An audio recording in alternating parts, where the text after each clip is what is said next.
Bab 158. Mulan menjawab, "Bagaimana engkau bisa menyimpan energi dalam tubuh putrimu? Maka begitu juga mereka lebih tahu apa yang akan mereka lakukan dan engkau dapat menyaksikannya kelak." Franklin mengangguk. Cecilia bertanya, "Jika membahayakan, kenapa harus dilakukan? Biarkan putraku tumbuh seperti layaknya putra-putra lain." Mulan menjawab, "Putra yang dalam perutmu itu memang putramu, namun juga putra keluarga Li. Ia milik semua orang bermarga Li. Ditambah sekarang orang-orang Zhang sudah mengetahuinya, maka putramu itu akan menjadi milik 3 keluarga, Zhang, Lu, dan Li." Feng Long berkata, "Putriku, yang dikatakan nenekmu itu benar." Cecilia mencoba membantah, "Tapi aku ibunya. Apakah tidak ada hak untukku atas putraku?" Franklin berkata, "Engkau berhak, begitu juga 3 keluarga itu, jika mereka keluarga Zhang melakukan sesuatu demi kebaikan putra kita, dan aku yakin mereka juga akan menjaga batasan untuknya, agar tidak mencelakakannya." Mendengar ini, Cecilia sedikit tenang. Ia pun berkata, "Aku menyerahkannya padamu. Namun jika terjadi sesuatu pada putraku, maka kau akan merasakan balasanku." Franklin tersenyum memegang tangan istrinya. Ia pun berkata, "Aku berjanji padamu tidak akan terjadi apapun pada putra kita." Rianti berkata, "Kita percaya kakak ipar. Mari kita serahkan semua keputusan padanya," ajak Rianti pada Cecilia. Tufi ikut menenangkan. "Aku akan berada di sini hingga usianya itu, maka aku akan menjaga cucu angkatku itu. Jadi nyonya muda, tenanglah." Cecilia diam saja. Anita lalu berkata, "Putraku ini memang aku yang melahirkannya. Namun begitu dia berdiri di muka bumi ini, maka ia milik keluarga Li dan Lu karena ia adalah pewaris tahta. Aku ikhlas melihat dia tersiksa dari usia 2 tahun digembleng oleh para tetua Li. Jadi putramu itu akan menjalani sebuah proses untuk kebaikannya."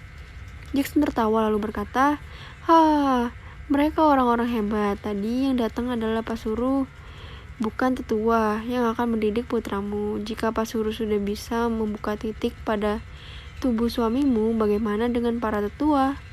Aku yakin mereka lebih paham tentang itu. Percayalah, tidak ada hal buruk yang akan terjadi pada cucuku. Jika itu terjadi, aku bersumpah akan membalas dendam walau aku tahu aku bukan apa-apa bagi mereka." Mulan yang diam ikut berkata, "Benar kata kakekmu itu. Tetua tahu apa yang mesti dilakukan." Lalu terdengar suara dari bawah jurang, "Putramu itu akan terlahir lemah hingga usia 13 tahun. Jika kakak tidak melihatnya, maka kalian akan membawanya ke dokter, dan kalian harus tahu tidak ada dokter yang bisa mengobatinya karena takdirnya seperti itu. Dari usia 1 hari hingga 13 tahun ia akan terkulai lemah di tempat tidur. Hanya tetua yang bisa menjaganya." Semua orang terkejut mendengar ini, termasuk Franklin yang lalu bertanya, "Apa yang mesti kami lakukan agar bisa selamat mencapai usia 13 tahun?" Terdengar suara Rio Zhang menjawab, "Tidak ada. Setiap tahun akan datang satu tetua dan akan menetap di sini hingga usianya mencapai 13 tahun. Di waktu terakhir 13, tetua akan menyerahkan nyawa mereka untuk keselamatan putramu." Franklin kembali bertanya, "Menyerahkan nyawa mereka demi putraku? Bagaimana mereka akan melakukan itu?" Rio Zhang tertawa, "Ha, dengan caranya tetua akan mati dan putramu hidup sehat. Ini pengorbanan yang tiada duanya demi seorang rejang baru. Andai aku jadi engkau, maka putramu itu akan aku beri nama Rejang Li." Franklin menjawab, "Aku akan memberikannya nama itu." Satu pertanyaan lagi, apakah 17 titik pada tubuh putraku akan terbuka? Maka ia akan dapat melihat sesuatu yang tidak dapat dilihat manusia biasa. Betulkah seperti itu? Rio Zhang menjawab, "Setiap tahun beberapa titik dibuka hingga titik ke-17. Pada saat itu putramu itu bisa dikatakan dewa yang menjelma menjadi manusia. Ia bisa melihat masa lalu dan masa depan. Ia bisa melihat apa yang tidak terlihat, maka tetua akan menyegel titik ke-17 hingga ia menikah dan otomatis segel akan terbuka. Karena titik ini terbuka, maka matanya bisa menembus tembok dan tubuh manusia terlihat jelas seperti tanpa pakaian di hadapannya. Franly terkejut. Pantas, tadi Nenek Mulan mengatakan untuk membuka di usia 50 tahun. Rupanya ini rahasianya. Franly menjawab, "Terima kasih dan selamat beristirahat." Franly memegang tangan istrinya lalu berkata, "Engkau mendengar sendiri kata-kata Rio Jang tadi. Apakah sekarang engkau masih khawatir?" Cecilia menggeleng kepalanya. Dengan wajah sedih membayangkan putranya terkulai lemah hingga usia 13 tahun. Hari telah pagi, orang-orang itu tidak ada yang tidur. Waktu sarapan Cecilia banyak berdiam. Franly berkata, melihat istrinya berwajah sedih. Tiada sakit yang tidak bisa diobati, begitu juga dengan putramu ini. Baru ramalan, nanti setelah lahir baru kita lihat yang sebenarnya. Mendengar ini Cecilia tersenyum dan berkata, "Engkau benar, ini baru ramalan. Namun kalau benar terjadi bagaimana?" Anita Lu yang menjawab, "Nanti ada 13 tetua yang akan mengobatinya ditambah Tuan Fu. Apa yang kau khawatirkan?" Cecilia kembali tersenyum lalu mulai memakan sarapannya. Franly tersenyum melihat istrinya. Setelah selesai sarapan, Rianti berkata, "Malam nanti acara ayahku. Aku harap ibu dan ayah dapat menghadiri, begitu juga dengan semua orang di sini kecuali kakakku dan suaminya." Anita tersenyum menjawab, "Aku akan hadir bersama ayahmu dan ayahku." Max Long berkata, "Aku dan putriku akan hadir. Tentu Tuan Fu dan Bao Sheng tidak mau ketinggalan dan hadir juga." Mendengar ini Rianti tersenyum senang lalu membungkuk dan berkata, "Aku mengucapkan terima kasih sebelumnya." Lalu ia pamit untuk menyiapkan acaranya. Cecilia berkata setelah Rianti pergi, "Ia sudah berubah, lebih dewasa dan tahu menempatkan dirinya." "Siapa dulu yang mendidiknya?" jawab Anita sambil minum air jeruk perasannya. Cecilia tersenyum berkata, "Terima kasih ibu, semoga ia sukses nanti seperti Sinta-san." Franly tersenyum dan berkata, "Ia akan memiliki lebih dari apa yang Sinta miliki. Aku ingin ia miliki semuanya, karena ialah aku dan kau masih bersatu." Cecilia tersenyum dan berkata, "Iya, karena dia, kita begini dan kita harus membalasnya." Feng Long berkata, "Baginya yang ada sekarang adalah segalanya. Ia bahagia di sini di sisi kalian. Aku tidak yakin ia ingin yang lain lagi." Anita Lu membenarkan, "Menurutku sama dengan Feng Feng, ia akan selalu begitu juga. Jika kau beri Donghai mungkin akan ia tolak, namun jika kau beri dia usaha yang kecil dan dengan tangannya sendiri membesarkannya, maka itu akan lebih baik baginya." Franly menatap ibunya lalu bertanya, "Apakah menurut ibu ia sudah mampu untuk itu?" Anita menggeleng kepalanya lalu menjawab, "Di sini ada nenek cantikmu, maka setahun ia akan siap. Saranku, siapkan satu perusahaan untuknya, biarkan ia membuat perusahaan itu seperti apa yang ia inginkan." Cecilia merasa terharu mendengar kata-kata keluarga suaminya yang memperhatikan adik sepupunya seperti anak mereka sendiri. Lalu ia berkata, "Dari dulu ia ingin sell advert. Apakah kita berikan saja perusahaan itu untuknya?" Franly menatap istrinya lalu tersenyum. Ia pun berkata, "Sell advert sudah kau serahkan pada 3 orang sahabatmu, maka biarlah nanti kita lihat usaha apa yang ia inginkan, maka aku akan berikan untuknya." Cecilia mengangguk lalu berkata, "Apakah aku bisa menghadiri acara perayaan paman di Four Seasons? Aku sudah bosan tinggal di sini sepanjang waktu." Franly terdiam. Anita berkata, "Ada aku, ayahmu, dan ada Tuan Fu. Untuk apa engkau khawatir? Biarkanlah ia ikut merayakan bersama keluarganya." Franly menatap ibunya lalu berkata, "Jika engkau menjamin membawanya kembali dalam keadaan baik saja, maka sekali ini aku izinkan." Tuhu bangkit dan berkata, "Tuan, aku akan menjaganya." Franly tersenyum dan berkata, "Kalian pergilah dan mohon jaga istriku dan putraku." Cecilia tersenyum mendengarnya dan berkata, "Aku akan kembali dengan utuh." Franly mengangguk, karena ia memiliki rencana untuk berkunjung ke dinding jurang untuk mengobrol dengan Rio Jang. Mulan berada di kaki bukit mempersiapkan kelasnya. Senin lusa kelas akan dimulai. Untuk menghabiskan waktu, Franly kembali membaca buku yang dipinjamkan Cheho padanya. Sementara Cecilia bersama Sarah asik mengobrol dan akhirnya tahu bagaimana penderitaan yang dijalani oleh Sarah bersama kedua anaknya saat Randu jauh di Jiangling. Cecilia berkata, "Sekarang semua sudah berlalu. Aku berjanji padamu selama aku masih hidup, engkau dan putra-putrimu tidak akan merasakan penderitaan lagi." Sarah Sen tersenyum dan berkata, "Kakak ipar, bagiku dengan pindahnya kami ke sini sudah anugerah, tidak ada lagi yang aku inginkan."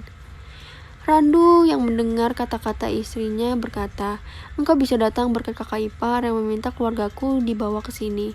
Cecilia bertanya pada Randu, "Apakah suamiku tidak memberikanmu uang hingga istri dan anak-anakmu menderita selama engkau di sini?" Randu tersenyum menjawab, "Tidak seperti itu. Uang yang Tuhan berikan aku tabung untuk masa depan anak-anakku. Sekarang sudah hampir 1 triliun uangnya." Cecilia menggeleng kepalanya lalu berkata, "Engkau salah. Uang yang suamiku berikan untuk kehidupan istri dan anak-anakmu.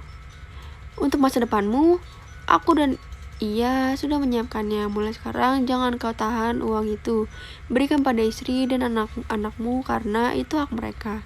Randu mengeluarkan kartu yang ada padanya dan menyerahkan pada istrinya. Ia pun berkata, "Maafkan aku salah selama ini." Sarasen tersenyum menjawab dan mengembalikan kartu itu sembari menjawab, "Engkau tidak salah. Engkau melakukan ini untuk masa depan mereka. Dan peganglah kartu ini, jika aku ingin sesuatu, aku akan memintanya." Melihat kedua orang ini, Cecilia tersenyum lalu berkata pada Randu, "Engkau beruntung memiliki istri seperti dirinya." Randu mengangguk dan berkata, "Engkau benar kakak ipar. Aku berjanji membahagiakan dirinya dan anak-anakku." Sementara di Four Seasons, Rianti sibuk mengatur meja karena yang datang bukan hanya keluarga Chu, namun penghuni puncak Kaba pun akan datang, jadi ia bingung menempatkan meja. Barigo berkata, "Nona muda, apakah engkau bingung menempatkan meja-meja ini?" Rianti mengangguk lalu berkata, "Karena penghuni puncak Kaba juga hadir, maka siapakah yang berhak duduk di meja utama karena banyak orang?" Barigo tersenyum dan berkata, "Maka kosongkan meja utama hanya sebagai simbol. Semua orang duduk di meja di bawah, jadi tidak ada yang merasa di atas dan di bawah." Rianti menggeleng kepalanya dan berkata, "Tidak bisa karena ibuku akan datang. Mereka adalah orang yang utama, bahkan di atas ayah kandungku." Saat itu pesan masuk dari Anita Lu mengatakan bahwa Cecilia akan ikut hadir. Membaca ini Rianti tersenyum lalu berkata, "Kakakku akan hadir, maka meja utama untuknya. Tidak ada yang bisa mengambil itu. Lalu siapa yang duduk di sampingnya biar kakakku yang memilihnya." Bari kaget mendengar kata-kata Rianti lalu bertanya, "Yang kau maksud nyonya muda?" Rianti mengangguk. Barigo berubah pucat lalu berkata, "Serahkan padaku mengatur meja-meja ini. Bisakah engkau membantuku mengatur pengamanan tambahan? Karena keamanan hotel tidak cukup untuk itu." Rianti tersenyum mengambil teleponnya dan berkata, "Tuannya, kakakku akan hadir di Four Seasons malam ini. Bisakah engkau mengatur pengamanan tambahan di Four Seasons?" Terdengar jawaban Richardnya. Ia pun berkata, "Engkau maksudkan kakak ipar yang akan turun dari puncak?" Rianti mengangguk sembari menjawab, "Benar, ia akan hadir di Four Seasons malam ini bersama ibu dan ayah Lee." Richard segera mematikan teleponnya, lalu sekitar 15 menit ia sudah tiba di Four Seasons. Barigo menghampiri Richard yang berdiri dan memerintahkan anak buahnya mengecek semua tempat, lalu ia berkata, "Kenapa mendadak seperti ini?" Rianti menjawab, "Aku pun tidak tahu. Kakak akan hadir. Apakah engkau sudah mengatur jalanan untuk mereka?" Richardnya mengangguk lalu menjawab, "Kak Randu mengatur jalanan. Aku ditugaskan menyisir hotel ini dan memeriksa semua tamu hotel." Barigo berkata, "Aku tidak tahu. Tuan dan Nyonya beserta Nyonya muda akan datang. Jika aku tahu, sejak kemarin hotel ini akan aku kosongkan." Pada saat itu, prajurit melapor tidak ditemukan hal yang mencurigakan di aula dan para tamu. Richard memerintahkan mereka untuk berjaga dan menutup semua jalan masuk hotel dan hanya membuka satu pintu. Para tamu hotel yang melihat kesibukan ini bertanya-tanya, ada apakah, kenapa hotel dijaga ketat. Resepsionis menjawab bahwa nanti malam ada acara makan malam di aula. Jadi jika tamu ingin keluar hotel dipersilakan sekarang, karena jika acara dimulai tidak ada lagi kendaraan yang boleh keluar dari area hotel. "Siapakah yang buat acara hingga pihak militer yang mengatur tempat ini?" tanya salah satu tamu hotel. Resepsionis menjawab, "Maaf, kami tidak dapat memberitahukannya, namun jika beruntung kalian akan dapat menyaksikan orang-orang itu nanti malam." Waktu berjalan, hari menjelang sore, George dengan pakaian dinasnya sudah hadir didampingi putrinya menyambut keluarga Chu yang datang satu persatu. Setelah keluarga Chu hampir semua datang, Lydia bertanya, siapakah yang akan duduk di meja utama itu? Rani dan Julian pun memandang Rianti seakan menunggu jawaban darinya. Rianti tersenyum menjawab, kakek buyut, nenek, dan engkau Kak Lydia, tadinya meja itu ingin aku kosongkan, namun di saat terakhir kakakku mengatakan bahwa ia akan hadir di sini. Mendengar ini, Rani terkejut dan bertanya, yang kau maksud Cecilia akan hadir di sini? Rianti mengangguk lalu menjawab, selain kakak, ayah dan ibu, juga kakek Jackson, Tuan Fu, kakek Max, dan semua penghuni puncak akan turun ke sini. Julian tersenyum mendengarnya. Ia pun berkata, tentu engkau yang meminta mereka hadir, bukan? Rianti tersenyum mengangguk. Rani tertawa. Pantas mereka bersusah payah turun dari puncak karena engkau yang memintanya. George yang duduk di hadapan ibu dan kakeknya bertanya, apakah tidak keterlaluan meminta mereka hadir, bahkan kakakmu pun harus ikut turun? Rianti menggeleng kepalanya dan berkata, ayah, aku hanya meminta ayah dan ibu yang hadir, namun karena sedang berkumpul maka semua menyertakan akan hadir. Apakah aku harus menolaknya? Namun soal kakak, aku sendiri tidak tahu kalau ia akan hadir juga. Belum selesai mereka membahas, Berigo masuk dan berkata, nona kecil, penghuni puncak Kaba sudah berada di sini. Rianti tersenyum lalu menarik ayahnya untuk berdiri menyambut mereka. Roslyn yang melihat Cecilia datang langsung menghampiri. Kenapa engkau harus turun? Cecilia tersenyum menjawab, ibu, paman adalah seorang yang membantuku saat aku terpuruk. Ia bersama putrinya ini yang selalu ada dalam kesusahanku. Apakah aku pantas tidak hadir untuk orang seperti mereka ini? Roslyn terdiam. Rani dan Julian tersenyum menyambut penghuni puncak itu. Rianti mengajak Cecilia untuk duduk di atas meja utama. Namun Cecilia menolaknya lalu berkata, engkau ini bagaimana? Ini adalah acara ayahmu, maka yang duduk di sana adalah ayahmu dan tetua keluarga lu dan Li, bukan aku. Semua orang mendengar kata-kata Cecilia membuat mereka kagum atas sifatnya yang tidak berubah walau sudah menjadi orang besar. Jackson mengajak Julian, John, Max, dan Tufu duduk di atas, yang lain duduk di meja bawah. Anita Lu walau ditawarkan di atas menolaknya. Ia memilih duduk bersama Cecilia, Feng Long, dan Norali. Berita hadirnya penghuni puncak Kaba di Four Seasons menyebar ke seluruh Jiangling. Berbondong-bondong para tuan besar mengantri masuk untuk menyampaikan selamat, dan rakyat yang mengetahui istri pelindung negeri ada di Four Seasons tidak mau ketinggalan, maka jalanan menjadi penuh lautan manusia. Di tengah acara, Richard masuk lalu berbisik pada John Lee. John bangkit lalu mengangkat tangannya sembari berkata, aku baru mendapat laporan bahwa di depan sudah penuh ribuan orang yang ingin bertemu dengan Cecilia Chu. Lalu John Lee menyalakan televisi besar di ruangan itu. Reporter melaporkan secara langsung, rakyat hanya ingin bertemu dengan istri mendiang pelindung negeri dan memberikan doa mereka untuk keturunannya. Cecilia menitikkan air matanya. Rani berkata, kita tidak bisa membiarkan Cecilia menghadapi orang-orang itu karena kita tidak tahu siapa saja mereka itu. Anita Lu berkata, aku yang menjaminnya. Jika tidak, mana mungkin mantuku ini bisa ada di sini. Jadi aku setuju dengan Bibi Rani. John Lee menatap Richard yang meminta pendapatnya.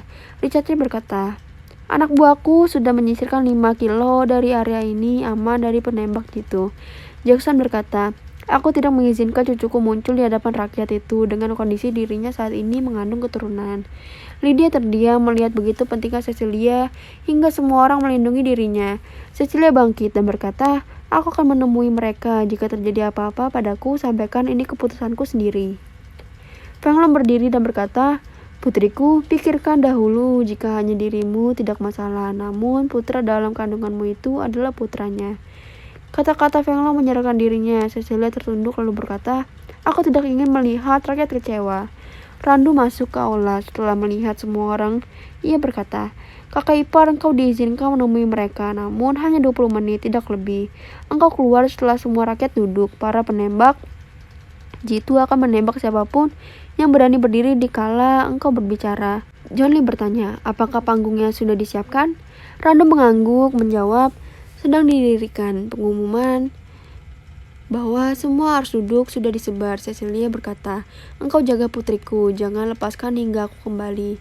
Randu mengangguk dan berkata, baik kakak ipar. Namun Anita membantahnya lalu berkata, Randu memiliki tugas lain untuk mengamankanmu, biar cucuku akan aku yang menjaganya. Randu berkata pada Richardnya, engkau setir sekali lagi dengan radius 5 km. Pastikan semuanya aman, baru aku akan bawa kakak ipar ke panggung. Richard mengangguk menjawab, baik kakak, akan aku laksanakan. Sementara di luar hotel sudah dipasang lampu besar yang menerangi area itu, bagaikan siang hari. Rakyat duduk dengan tertib menunggu Cecilia keluar. Beberapa layar lebar didirikan di area tertentu di mana rakyat duduk, namun tidak dapat menyaksikan secara langsung dan hanya dapat melihat Cecilia di layar itu.